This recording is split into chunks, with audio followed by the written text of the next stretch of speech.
possible. I'm Gautam Mukunda. Tonight on Greater Boston, carrying tons and tons of cargo, ships entering Boston Harbor not only bring vital resources to the state, but also serious pollution. I'll talk to a Chelsea city councilor who says it's putting the city's health at risk. Plus, GBH State House reporter Katie Lannon breaks down new requirements for migrant families staying in state shelters, lawmakers' plans for more money, and new rules to help the overwhelmed shelter system. Then, how research on crows in Lawrence could one day be used to defend against drone strikes. The deadly collision at Baltimore's Francis Scott Key Bridge has people all across the country worried about the dangers of large cargo ships and the stability of their local infrastructure.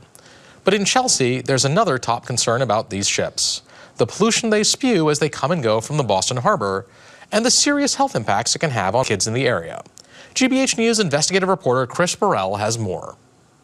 What looks like dunes in a desert is, in reality, a massive store of road salt. The salt's used to combat snow and ice in hundreds of communities across Massachusetts. But it's the residents of Chelsea, a city just outside of Boston, who live with a salt yard close enough to breathe in the emissions from a ship that idled for 3 days while an army of diesel-powered machinery unloaded road salt, shipped here from Chile. All you see along our waterfront is the ships, the huge salt pile, all the industry, the big tankers and stuff. That's what you see. You don't see the water. Industrial ports all along Boston Harbor are busier than ever, from Chelsea to South Boston. In 2023, ships totaling more than 21 million tons in size carried everything from home heating fuel to flat-screen TVs into Boston Harbor, a 25% increase from 2022 in shipping tonnage. And while the shipping boom is a sign of a vibrant economy, there's growing evidence that residents in communities like Chelsea are paying a price. This drawbridge connecting Chelsea to East Boston goes up multiple times each day to make way for ships. You can see the pollution coming from the ship's exhaust and from the idling cars that wait as long as 20 minutes for the bridge to go back down. EPA data collected over the last 2 years indicates exposure to fine diesel particulate matter and other air pollutants in many parts of Chelsea is among the highest in Massachusetts. And, according to state data, the number of children under 15 who end up in the emergency room for asthma is double the statewide average. Both my children are asthmatic and myself, and it's been heightened in these past 2 years. I want to say, at times I feel like I'm struggling breathing just walking up my stairs. That's not normal for me.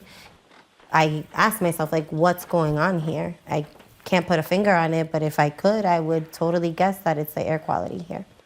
Chris Burrell joins me now, along with Chelsea City Councilor Melinda Vega. Chris, Chelsea, thank you for joining us today. Thank you. Chris, just subjectively, what does it feel like to deal with this kind of pollution? Like how is it different from what you might see in other parts of the city that don't have the same burden of pollution? Well, the ships are burning some of the worst fuel there is. It's some of the highest sulfur content fuel. They're idling at port. It's just spewing out. Then all of the unloading, offloading of these ships is creating more diesel exhaust. So the EPA screened, the data showing from EPA and a relatively new sensor in Chelsea alone is showing diesel particulate matter specifically at something like 93 to 96% percentile in the state, meaning that's among the worst going on in the state. So how it feels, I think you'd have to ask, Melinda Vega and her family, who are breathing in not just the emissions from these ships, but obviously there's a ton of sources going on in Chelsea from the Tobin Bridge, from Logan International Airport. But we wanted to look specifically at what's going on with the shipping industry because it is increasing. And Melinda, you're dealing with this as a city councilor, but you're also dealing with this in your family. What's happening there? Absolutely. So I'd say on a personal level, this is something that I have faced my whole life. I am asthmatic. I've lived in Chelsea my whole life, and now I'm a mother of 2 children who are also asthmatic. I'd say that in the last 2 years, it has been heightened and I can't really identify the why in terms of, why is it that my children are constantly having asthma attacks where that wasn't the case. We have to use our inhaler more frequently than ever. And I would definitely say it's related to our poor air quality. So we have data showing that asthma admissions for children in Chelsea are substantially higher than they are in the rest of the state. And it seems like that seems like a clear linkage to the particulates emissions. And we know that small particulates of the sort that are emitted by these diesel engines are the most dangerous types of particulate pollution. I should say, personally, my wife always makes fun of me. I am obsessed by the issue of small particulate pollution because it is so dangerous. She always says that when we have kids, I'm going to scurry around with behind them with an air filter just to protect them from this. But since that's not a realistic option, what is being done to try and address this problem? Well, around here, not a whole lot. My second story is going to be looking at things that some little bits of traction that are going on in terms of like enforcement and pollution. But in terms of the emissions, there's really not much going on. There is a chance that locally, regionally, policymakers, organizations, Massport, for instance, could try to get some money, federal money, that's now available through the Biden administration through 2 separate acts that are specifically going to decarbonize and electrify the ports in the United States. And that could go to shore power is a huge issue that's been mandated for more than a decade in California. The studies I've looked at, it's made a difference that if the ships come in, they can stop idling their engines, they tie into an electrical source, that stops that pollution that's coming out of their stacks and going into the communities such as East Boston or in Chelsea where Melinda and her family and thousands of other families live. Melinda, what's the city of Chelsea going to try to do about this? To be honest, we work very closely with Green Roots, who's a nonprofit organization that does environmental justice work in our community. And they are already doing so much with retrofitting trucks historically in Chelsea and so forth. They're trailblazers when it comes to our environmental justice work. So I envision us working and coordinating efforts with them. And, that's my role as a city council. But I would say on a personal level, for me, it's also very important that we continue to create awareness and educate our family members, our community on the importance of this matter and how they can be involved and engaged and ensure that we are making progress in this and that the monies are being spent in our environmental justice community so that these grant opportunities that exist are given to communities that have these burdens. And I think it should be they should prioritize environmental justice communities. What would you like to see the state do? Exactly that. I think all across the board, if they could identify which are the top communities that are impacted by this, I think that they should prioritize us and give us money, allocate funds to ensure that our trucks are being retrofitted and that what Chris just mentioned in terms of the Biden administration is prioritized in the city.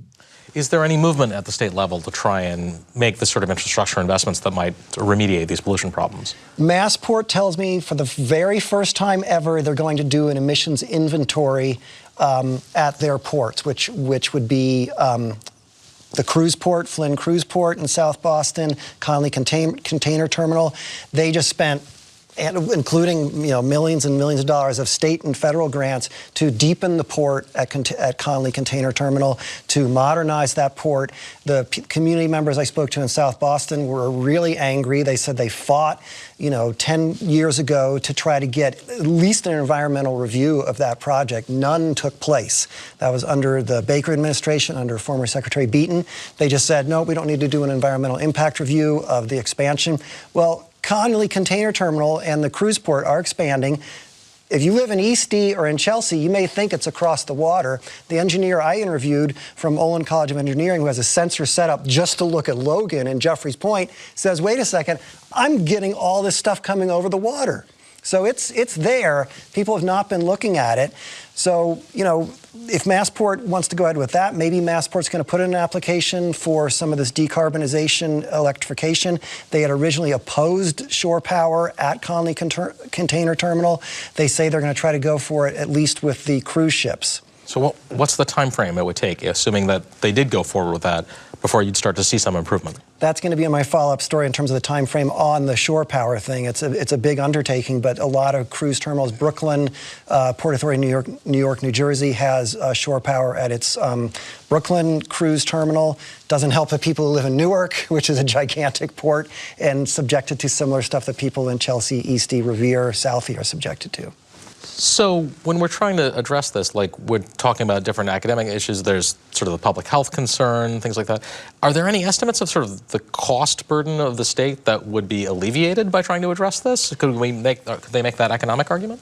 They have made that economic argument on a national level. One of the earliest studies I looked at actually posited, what if they fully decarbonize and electrify these ports? I don't have the number at the top of my head, but it's substantial in terms of public health savings for the investment that was made. If that investment were made, and also the study done in Yale said, that the advances made in California, largely through a specific, state mandates saying you cannot keep idling these engines, you must electrify vast portions of this port activity, that there is a very clear and direct benefit to the health of the near community members.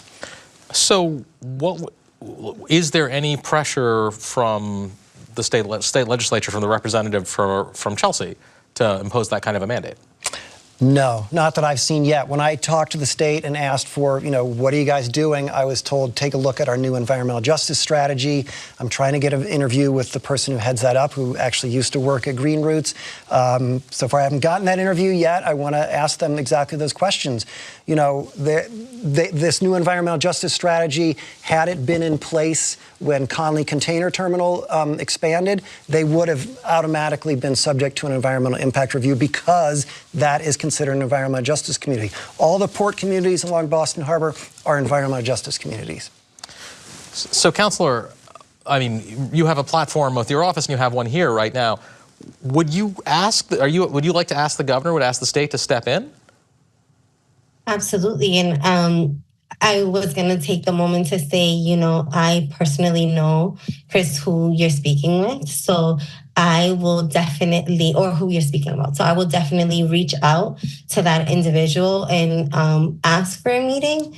I think that, the time is now, and this person, we worked hand in hand on campaigns in Chelsea. So, I don't see the why not and the hesitation. I think the time is now to ensure that our community, in terms of the burdens, we get funded for the burdens that we constantly are facing, and we need to remediate, make sure that as a city councilor and a politician, I always say this to my constituents: it's your job to hold me accountable, and I say the same thing to our governor, our state rep, and Maria Belén, right? Who used to work at Green Roots.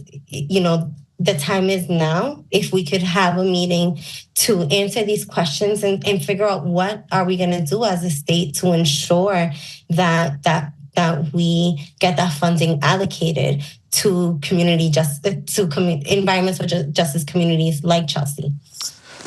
Melinda, Chris, I know this is an issue you'll be tracking closely, both personally and on your job, Melinda and Chris, that you're going to be following this for us. I'll just say this is an issue where the science has changed a lot in the last few years, and we know it is way more serious than it was a few years ago. So I hope that you will be able to keep us up to date with what's going on. Absolutely. Thank you very much. Chris, Melinda, thanks for joining us today. Thank you. Thank you. Next up, starting a month from today, families living in Massachusetts safety net shelters will need to prove they're working towards getting a job and finding long-term housing, and they'll have to reapply every month in order to stay. State lawmakers are also looking to funnel more money into state shelters and set new limits on how long families can be in them, as the influx of migrants into the state continues to overwhelm Massachusetts emergency assistance systems. GBH's State House reporter Katie Lannon joins me now with more. Katie, thanks for joining us today. Thanks for having me. So tell us more about what these new requirements are going to look like. That's really a great question, because there's been a lot of moving parts, and the big outstanding question is what it's actually going to look like in practice, right? These limits that came down from Governor Healy's office recently will apply to families staying in overflow shelter sites, right? The places that are set up at the Recreation Center in Roxbury, at the former courthouse in Cambridge, for people who are waiting for a list in the state, waiting for a bed in the state's more permanent shelter system. And the idea is that they want people to kind of divert around the shelter system, to find jobs, to find stable housing before they end up in the shelter system that families have been staying in for over a year. So the question will be, once they reapply after a month, what exactly the administration looks for in terms of documentation to really prove that they're in a rehousing program, applying for jobs, taking English classes. In the case of migrants or other people who are new to the country, applying for work authorization, something to help them get settled in a different way. Meanwhile, we have the House and the Senate are each proposing to cap stays in the full shelter system at 9 months, with some possible extensions after that. So there's a few different parts in play here. So Katie, I'm particularly struck by the requirement that they be looking for shelter. Massachusetts has a massive housing shortage. You could be a well-established professional in the state and be having difficulties finding housing. What does it mean to expect that people who are in shelters who've just arrived in the country are supposed to be trying to find that? That's the problem, right? And that there is, for all sorts of people in Massachusetts, there's not enough housing, and the housing that we have is very expensive. So one thing that advocates have raised concerns about is, how will this even be communicated with people? What if you're arriving here and you don't speak English? What resources are you going to know to seek out that can maybe help you get housing? Where are you going to connect with that? So and that's why I say we'll have to see, I guess, 2 months from now, right? The first month after it starts, what that actually looks like. Are people just going to end up back in the same situation where they don't have anywhere to go, where they're, sleeping in a terminal at Logan Airport? It really doesn't. There's not a clear answer yet for how this is going to play out amid the housing crisis that we have as a state. So this problem isn't just continuing, it's going to get worse because we're continuing to see more inflow of people. What's the governor's plan for adapting to the fact what this is going to look like 6 months from now, much less now? Yeah, she's been continuing to call for the federal government to step up here when it comes to immigration reform, when it comes to more funding for states like Massachusetts. What we see from the State House, particularly House Speaker Ron Mariano, has voiced a couple times now that he doesn't expect help to come, at least not until after the election, because this is an election year issue. So they don't seem to be counting on the federal government doing something anytime soon. That's why we're seeing these time limits come into play, because something, if we're spending $75 million a month on shelter right now, if the population in shelter keeps growing, it's easy to imagine those costs ballooning further. So what are the absolute numbers we're talking about here? How many people are actually in these shelter system or part of this program? We don't know the exact number of people because the state counts it by families. Mm-hmm. So we know that there's about 7,500 families in the shelter system. There are a few hundred more, several hundred more on a waiting list and in these emergency shelter sites. So part of the problem is that these lengths of stay in shelter are very long. There's not new room being made to match the rate that people are continuing to come into the country or are, unstably housed and losing their homes if they've been here a long time. So just doing the math in my head, that sounds to me like around 40,000 people upper limit. Yeah, your math's probably testing me there. I can't catch up with you quite that quickly, but the average is around 3 or 4 to family. So in absolute terms, 40,000 people is not that many people in a state the size of Massachusetts, which mainly seems to me that this is an argument about the extraordinary scarcity of housing in the state. Is this putting more pressure on the governor and this legislature to actually try and increase the supply of housing to try and help solve this problem? Well, I'll note too that when you take the population of the state, somewhere around 7 million, you're right that's not a big number, but it's also way more than the shelter system had been equipped to handle, even just a couple of years ago. So housing production is definitely on the radar on Beacon Hill. There are different spending and borrowing measures that aim to spur it through tax credits and other incentives. This week, we actually have a hearing on a $4 billion housing bill that the governor has proposed, and that's something that lawmakers seem interested in pursuing, kind of opening up some policy and spending levers to help encourage housing production. But that's not a new problem. That's been something that has needed policy interventions for a while, and it's tough to get through on Beacon Hill. It's tough to find consensus among all sorts of stakeholders when you have people representing rural areas, urban areas, suburbs. Everyone wants a different housing solution, so it can be tough to get a housing bill through. Okay. So I'm trying to understand what's the end game here, right? These temporary housing structures were created because we were having this problem with people sleeping in Logan Airport because, so there was a clear sort of public order problem, I guess, with people who were just being treated, who were in very difficult situations, and we did not have a way to manage it. If the pressure they're putting on them is saying we're going to push people out of the shelters if they aren't meeting these requirements, aren't we just recreating the problem that we tried to solve with them in the first place? Yeah, I think the officials who are pushing the time limits will tell you that they've been backed into a corner, that the state spending the way it is right now isn't sustainable. We do have a law from the 1980s that guarantees shelter to certain homeless families and pregnant women.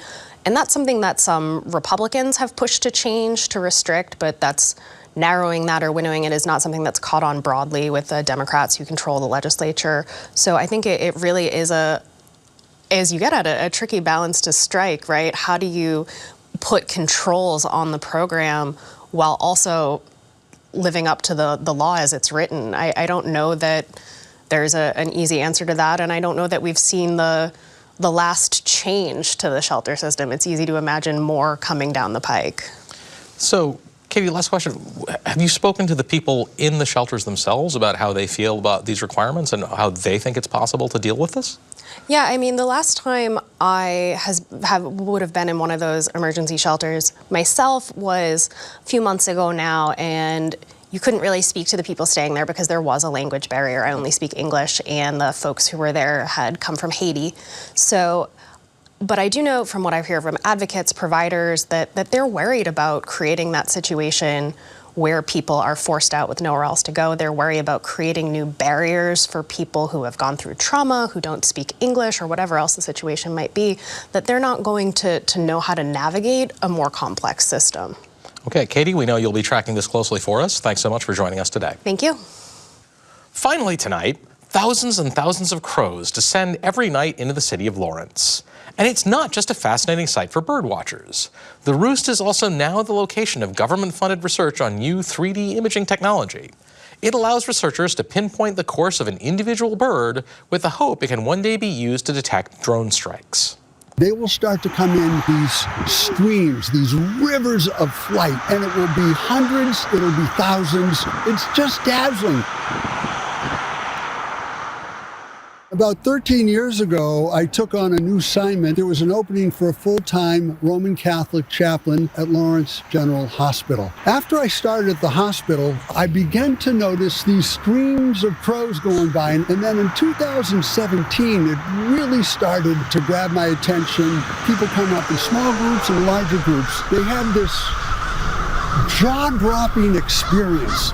They're in awe watching these birds trickle in, and then they come in the thousands, and they settle into these trees behind us, loudly vocalizing, and by 45 or 50 minutes after sunset time, regardless of the level of cloud cover, the loud vocalizing goes down, down, down until there's nothing left.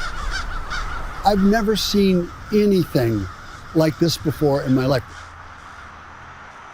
And so at the end of the day, whether it's been a very heavy day or a lighter day, this has been the most beautiful way to kind of buffer between the world of work of a hospital chaplain and then going home to have dinner with my wife or whatever the evening has in store for us.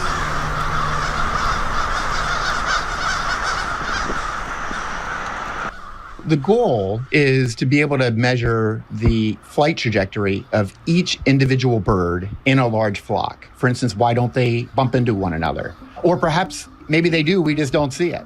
This box here is a repurposed LiDAR system. We have a laser, and then we have some beam shaping optics out here. And then we have 2 scan mirrors that wiggle around really quickly. Those direct the light out to the scene over there. Radar uses radio waves to measure distance, and we're using light waves to measure distance. The thing that enables by using light instead of radio waves is much better angular resolution, we call it. It's like instead of big blobs out there, you're seeing pinpoint. You know, if we had one of these systems set up at Logan Airport and you were worried about drones, 1 or 2, or heaven forbid, a whole swarm of drones coming in to do some damage to an aircraft or the people in it, being able to detect that in real time, track all those drones, figure out what they were doing, and devise a countermeasure, that's really important.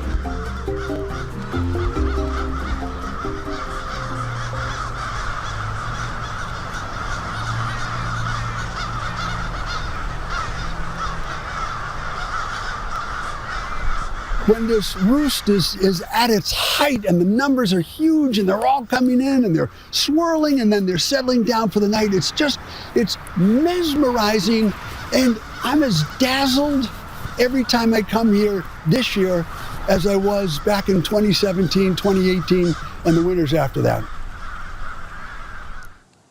That's it for tonight, but come back tomorrow.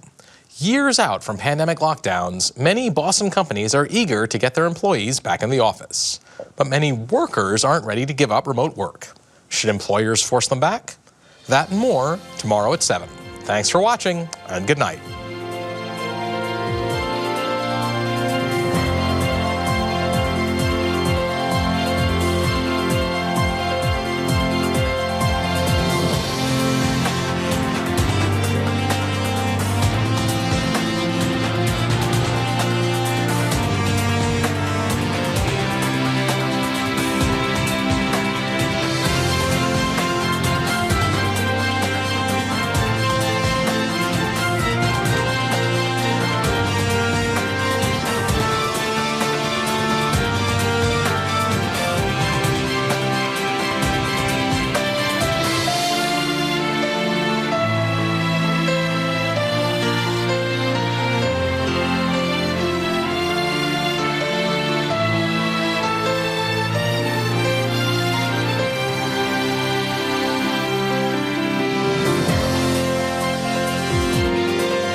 Next time on